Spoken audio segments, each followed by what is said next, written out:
My husband told me, "Your pregnancy disgusts me. Stop talking about it." His reaction when I took his words literally was priceless. We'd been trying for a baby for years, so when I was finally pregnant, I thought Tom would be as excited as I was. But he never seemed interested in baby names or nursery plans, and when the morning sickness hit hard and I mentioned feeling nauseated at breakfast, he slammed his coffee mug down. "Stop talking about gross things while I'm eating," he yelled. "I'm so sick of hearing about your stupid pregnancy symptoms. You've become boring and disgusting, and all you talk about is how you're pregnant.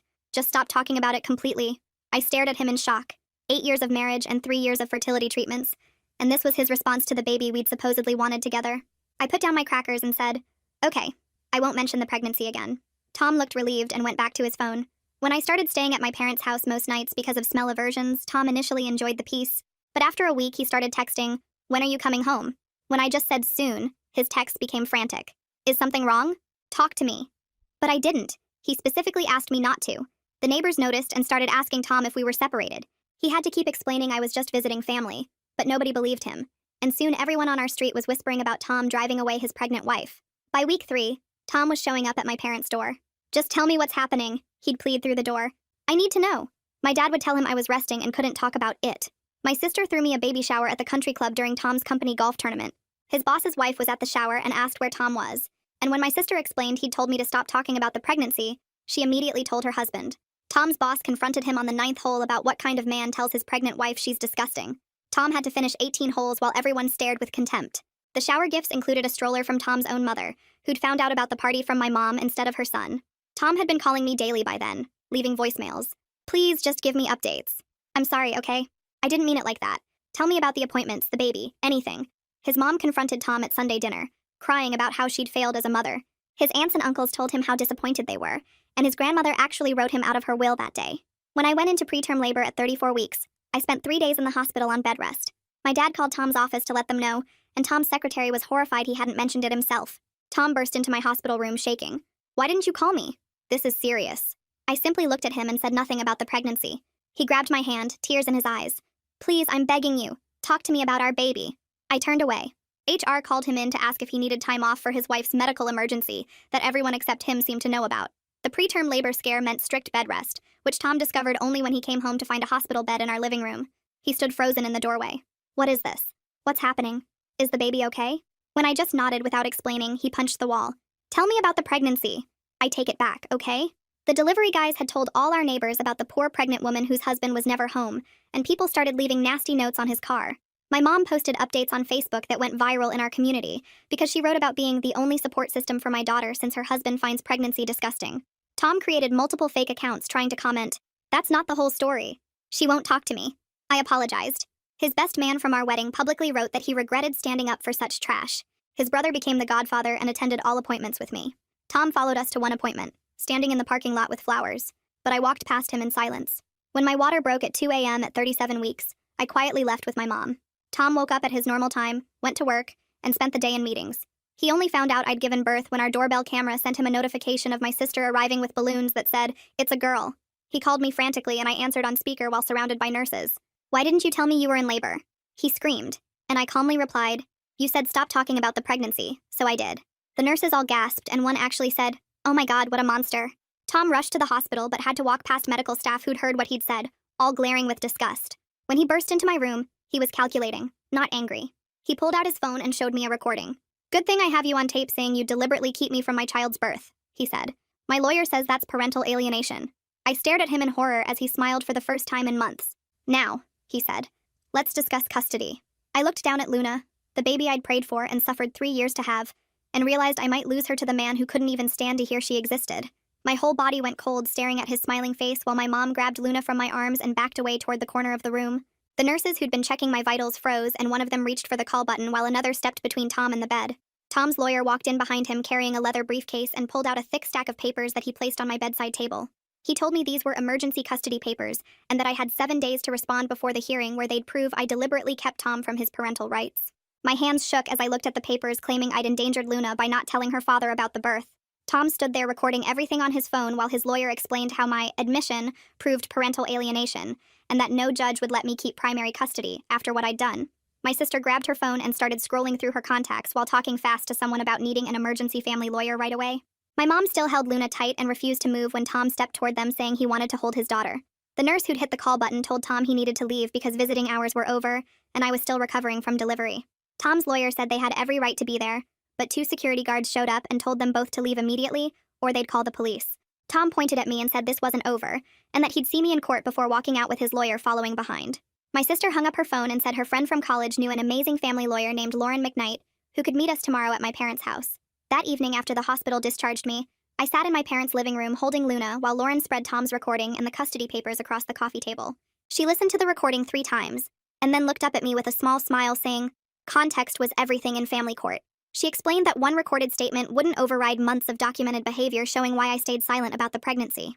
Lauren pulled out a yellow legal pad and started writing down everything we'd need for our defense, starting with every single text Tom sent me during the pregnancy.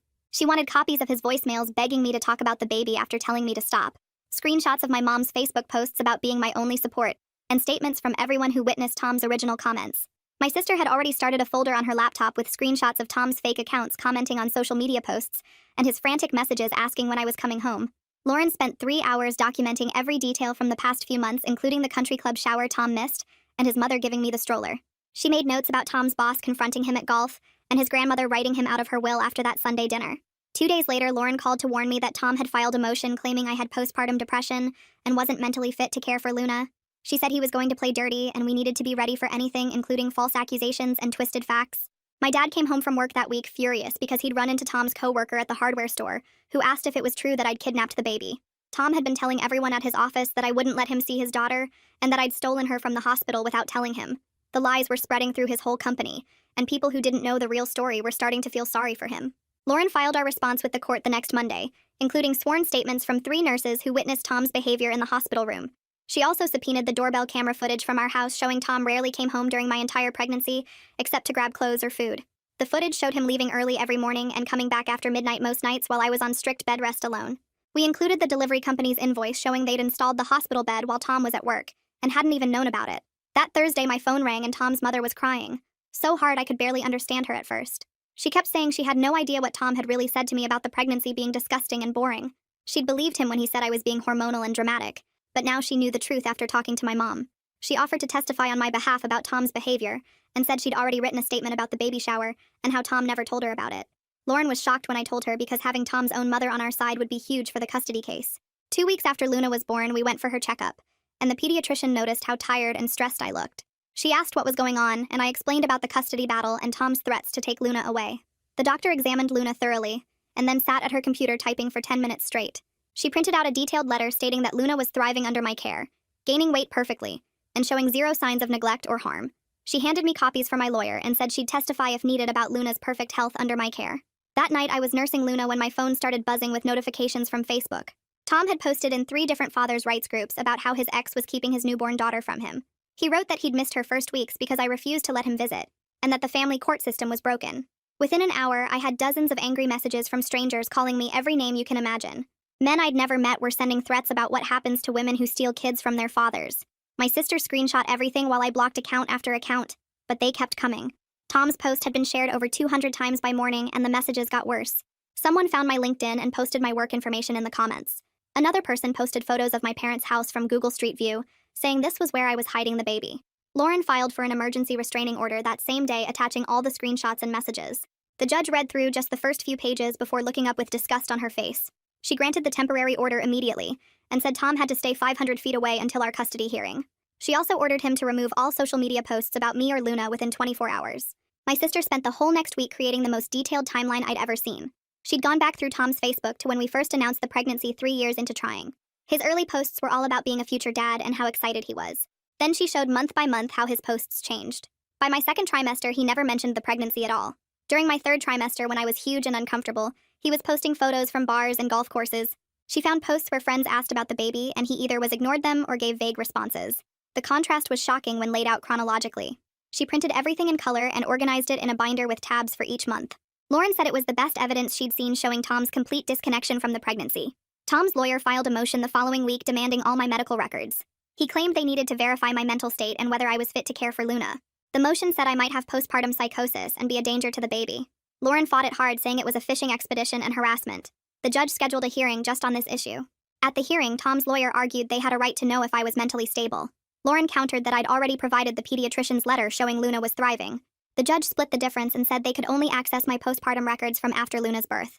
Nothing from during the pregnancy or before. Lauren immediately scheduled me with a therapist that week to get ahead of whatever Tom was planning. The therapist was recommended by Lauren as someone who'd testified in custody cases before. I spent 3 sessions telling her everything from the fertility treatments through Tom's cruelty to the current situation. She took detailed notes and ran some standard evaluations. Her report stated clearly that I was dealing with situational stress from the custody battle, but showed no signs of depression or other mental health issues. She wrote that my reactions were completely normal for someone facing legal threats and harassment. She documented that I was bonding well with Luna and meeting all her needs. 2 days later, my phone rang from a number I didn't recognize. Tom's brother was on the other end, sounding upset. He said Tom had called him the night before asking him to sign a statement. Tom wanted him to say he'd witnessed me refusing to let Tom see Luna at the hospital. His brother said Tom offered to pay him $5,000 to lie. He refused and told Tom he was disgusting for even asking. Tom's brother said he'd testify for me instead about how Tom really acted during the pregnancy. He said Tom had complained constantly about how gross pregnancy was and how I'd gotten fat and boring. Lauren added him to our witness list immediately. That weekend, Lauren called with news from the private investigator she'd hired. Tom had been living with a woman from his office since the day Luna was born. The investigator had photos of Tom carrying boxes into her apartment and his car in her driveway every night. They'd been seen at restaurants together, and she'd been wearing a necklace Tom bought her with our credit card. The investigator kept digging and found something worse. He discovered Tom had been telling this woman for months that he was planning to divorce me. The investigator found their text messages through a mutual friend who was disgusted by Tom's behavior. The messages dated back to when I was on bed rest.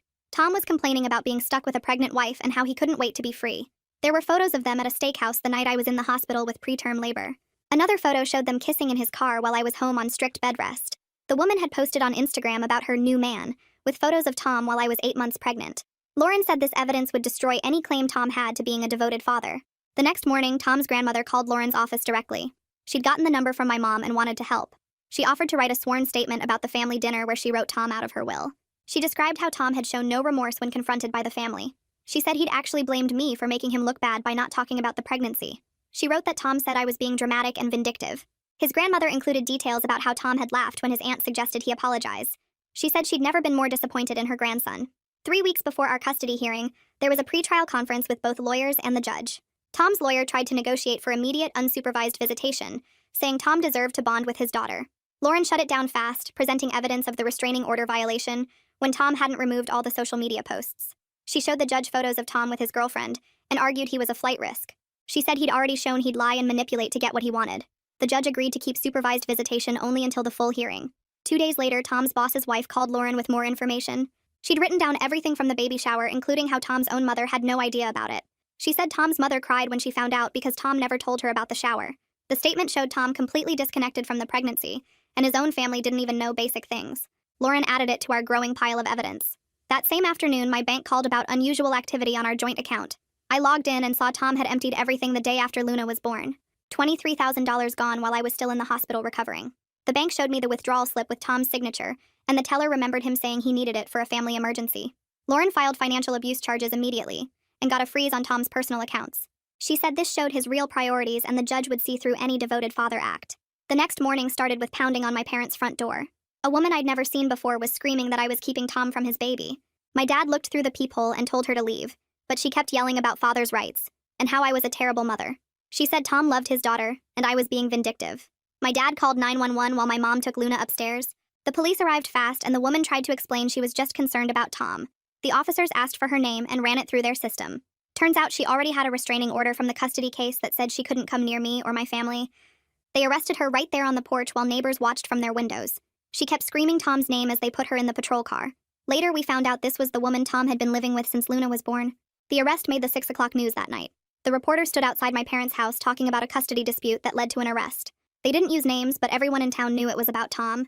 His coworkers saw it and started putting pieces together about all his lies. The next day, his workplace called him in and put him on leave while they investigated. Tom's lawyer showed up at the courthouse trying to withdraw from the case. He told the judge he couldn't represent someone who kept lying to him. The judge looked at the calendar and said they were too close to trial for a lawyer change. She told him he was stuck and had to see it through.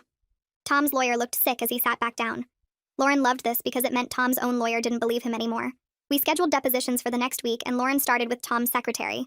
She came in looking nervous, but answered everything honestly. She said Tom never mentioned the pregnancy at work, and when she told him I was in labor, he looked confused. She thought we'd been separated for months because Tom never talked about a baby coming. She remembered him leaving work early sometimes, but it was always for golf, never doctor appointments. Lauren got her to sign a sworn statement about everything. The country club sent over their records without us even asking for a subpoena. They showed Tom at every single golf game during my entire pregnancy. Not one absence for any prenatal appointment. The records had his signature on scorecards and bar tabs for 9 months straight. Lauren compared it to my medical records showing 32 appointments Tom never attended. The pattern was clear and the judge would see it. My mom came to court for a pretrial hearing about evidence. She testified about our 3 years trying to have a baby and how happy Tom seemed at first. She described how he changed completely once I started showing. She said he went from excited to disgusted almost overnight. The judge took notes while my mom talked about Tom avoiding me and refusing to touch my belly. She mentioned how he wouldn't even look at ultrasound pictures. Tom sat there shaking his head, but the judge saw everything. Tom tried his big move at the next hearing by bringing up the recording from the hospital. His lawyer played the part where I said I kept him from the birth on purpose. Tom looked smug until Lauren stood up with her laptop. She played the full recording, including Tom threatening me and talking about custody before even asking about Luna. The judge's face got harder with each word. She heard his calculated tone and how he cared more about legal advantage than his newborn daughter. When it finished, she looked at Tom with obvious disgust. Lauren presented our final evidence package showing Tom never bought anything for the baby. No crib, no clothes, no diapers, nothing. His credit card statements showed restaurants and golf, but not one baby store. We had receipts for everything I bought alone while Tom spent money on his girlfriend. The investigator found he'd bought her jewelry the week I went into preterm labor. He'd taken her to expensive dinners while I was on bed rest. Every purchase showed his priorities, and none of them involved preparing for Luna. Tom's mother took the stand 2 weeks later, and I watched her hands shake as she held the Bible. She told the judge that Tom called me hormonal and dramatic when she asked about the pregnancy after that Sunday dinner. She said he convinced her I was overreacting, and she believed him until she found out about the baby shower from my mom instead of her own son. She broke down crying when she described how he never once mentioned buying anything for the baby or preparing a nursery. The judge took notes while Tom sat there turning red, and his lawyer kept trying to object. But there was nothing to object to since she was just telling the truth about what happened. After her testimony, Tom wouldn't even look at his mother, and she left the courtroom sobbing while his lawyer requested a recess. The guardian ad litem spent 3 days observing me with Luna at my parents' house, and interviewed everyone from my neighbors to the pediatrician. She watched me change diapers and feed Luna and rock her when she cried at 2 in the morning. She talked to my parents about how they'd been supporting me, and she reviewed all the receipts showing I'd bought everything for the baby myself. Her report came back saying I should keep primary custody, and it specifically mentioned Tom's concerning detachment from the entire prenatal period. She wrote that Luna was thriving in my care, and that I'd created a stable environment despite the stress of the situation. Tom's girlfriend apparently didn't like being charged with violating the restraining order because she started calling witnesses on our list, trying to convince them not to testify. She left voicemails for 3 different nurses from the hospital, and contacted my sister on social media, with threats about what would happen if she showed up in court. The prosecutor added witness intimidation charges, and she got arrested at her job, which made the local news. Tom had to watch his girlfriend get walked out of her office building in handcuffs, while news cameras filmed everything. During Tom's deposition, he sat there sweating while Lauren asked him question after question about the pregnancy. He admitted he found pregnancy gross, but kept saying we were taking it out of context, and he didn't mean it like that. Lauren pulled out every single piece of evidence showing him avoiding me for 9 months and asked him to explain each one. He couldn't explain why he never went to a single appointment, or why he was at the golf course instead. He kept contradicting himself, saying first that I never told him about appointments, then admitting I did invite him. But he thought golf was more important for networking. Lauren's assistant found something incredible when going through the evidence Tom's lawyer had to provide. Tom's browser history showed he'd been searching for custody lawyers and reading about parental alienation tactics 3 weeks before I even went into labor. He'd bookmarked articles about how to get full custody and downloaded forms for emergency custody orders while I was still pregnant. He'd been planning to take Luna from me before she was even born, and the timestamps proved it all happened right after he told me to stop talking about the pregnancy. The judge ordered psychological evaluations for both of us, which meant spending 4 hours with a court-appointed psychologist, answering questions and taking tests. Mine came back completely normal, with the doctor noting I was dealing with appropriate stress given the situation, but showing no signs of mental illness or instability. Tom's evaluation was different because it showed narcissistic tendencies and an inability to accept responsibility for his actions. The psychologist wrote that Tom consistently blamed others for the consequences of his own behavior and showed no genuine remorse. The report said Tom viewed the custody battle as a competition to win, rather than focusing on what was best for Luna. Tom's workplace finished their investigation after interviewing everyone who worked with him and reviewing the security footage of his girlfriend getting arrested in their parking lot.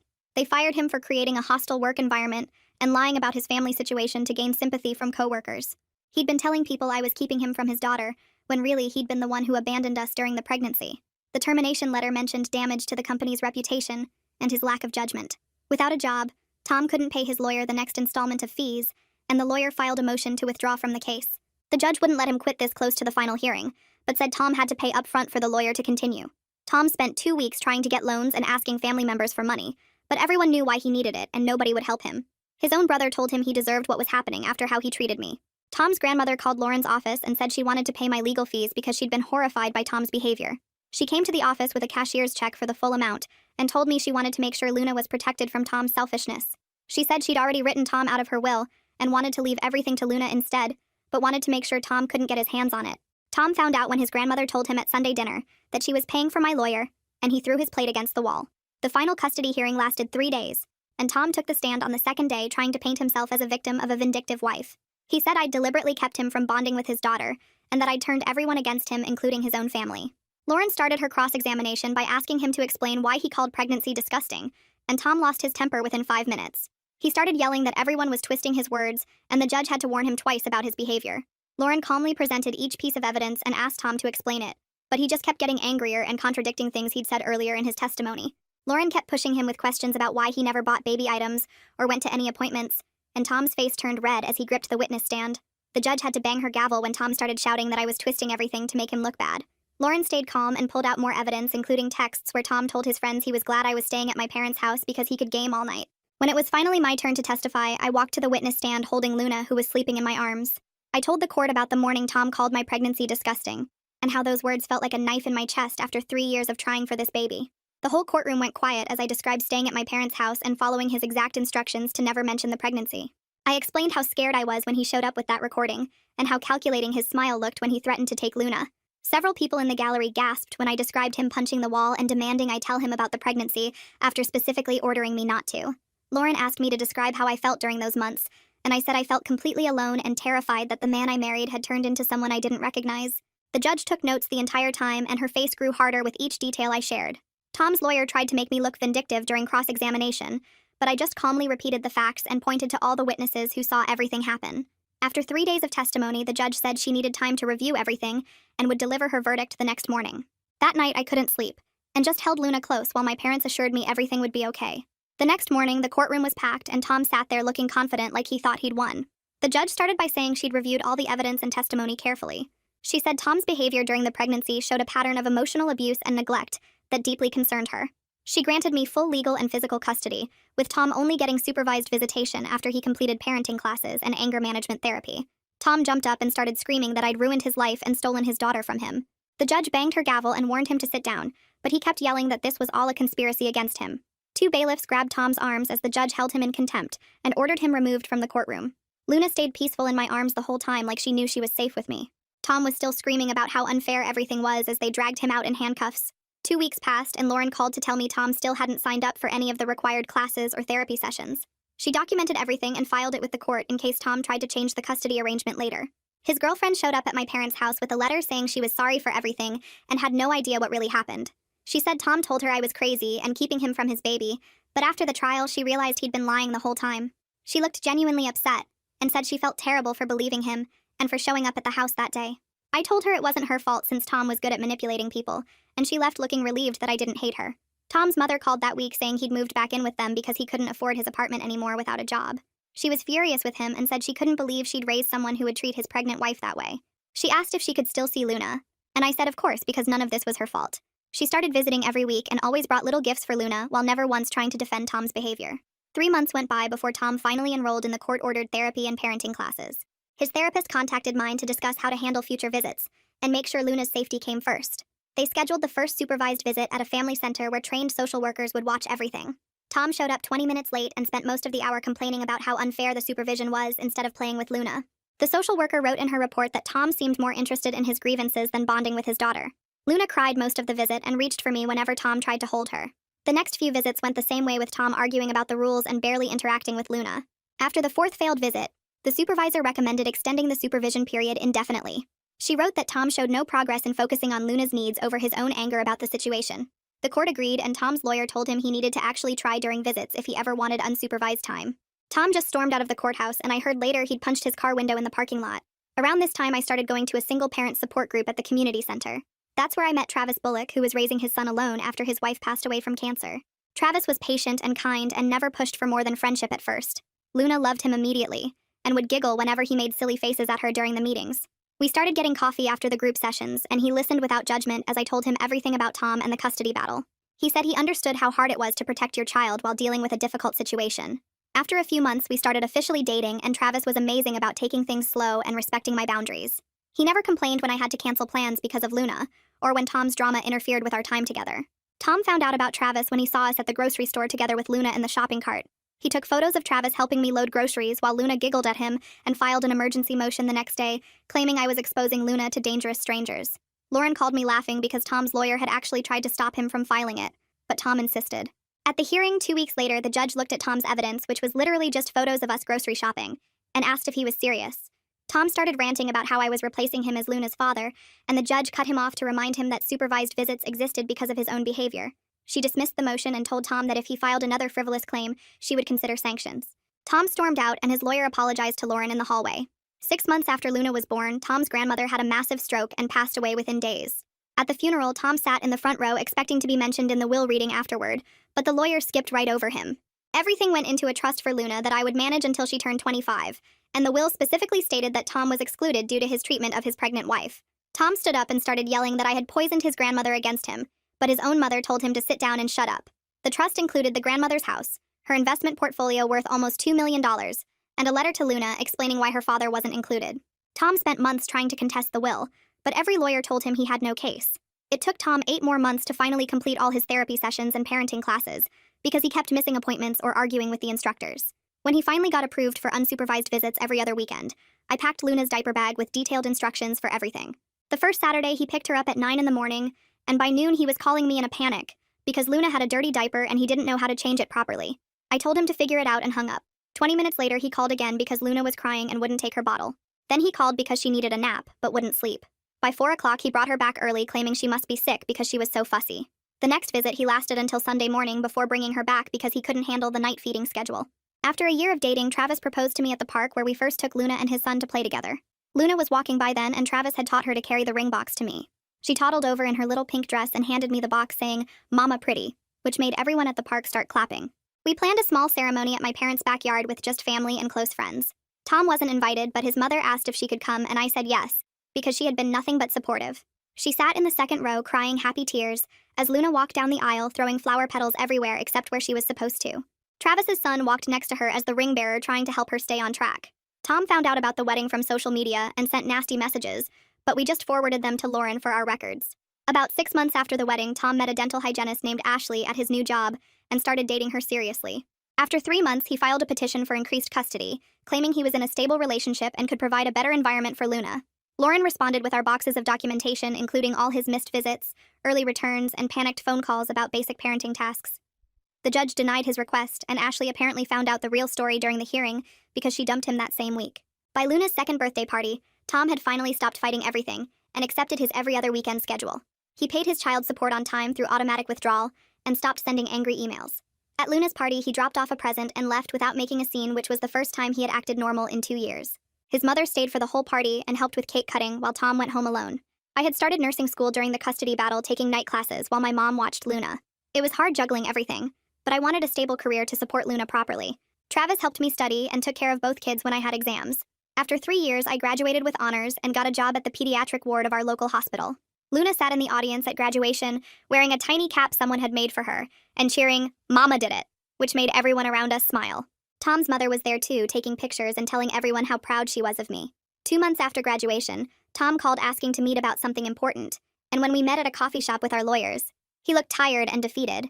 He said he wanted to terminate his parental rights if I would waive the back child support he owed from when he missed payments during his unemployment. Travis had already said he wanted to adopt Luna officially, and Tom knew it would happen eventually anyway. We signed the papers that day, and Tom walked away from Luna's life forever. Travis's adoption went through 6 months later, and Luna started calling him Daddy, which she had been doing unofficially anyway. Thanks for hanging out and wondering through all of this with me. It's really been a journey worth sharing together. I'll catch you in the next one. Like the video? It helps more than you think.